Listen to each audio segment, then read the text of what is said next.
देखो आम हेलु बोरकुल गाँव सब युवगोष्ठी प्रथम गोटे गाँव में पड़िया दरकार शारीरिक कार्यक्रम स्वास्थ्य आजिकल स्वास्थ्य मेनली देखुं स्वास्थ्य लगी गोटे खेल पड़िया दरकार शारीरिक कार्यक्रम व्यायाम आउ किसी भी अच्छी प्रत्येक गाँव में भी देखो एबे भी गवर्नमेंट तरफ गोटे आसूसी जोड़ा कि जॉगिंग करवार लगी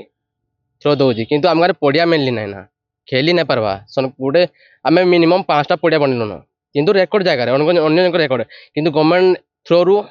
कौन सी कार्य आम निज हाथ को आसनी जनईलु किंतु से बाय मिस्टेक हो गला सर कहबार जड़े मना करदे ना तो कही ना हुए ना कि मना करदे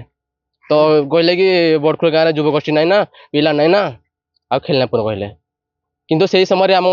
बड़खुल गाँव में मिनिमम 30-40टा युवगोष्ठी थे युवक पिला जोड़े कि क्रिकेट खेलुले बहुत गाँव खेलना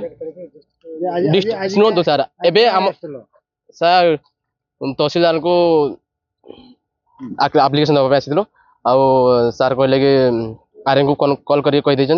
आ 10 तारीख पर जगह चिन्हित करेंगे खेल पड़िया हम आमर पंचायत रे बड़खुल गाँटा गोटे शिक्षार अग्रणी ग्राम सेठी अनेक युवक सब खेल रे प्रतियोगिता भाग अंशग्रहण करती से गाँव गोटे युवक जिला स्तर रे क्रिकेट खेलवाई गत वर्ष मनोनीत होते किंतु से गाँव रे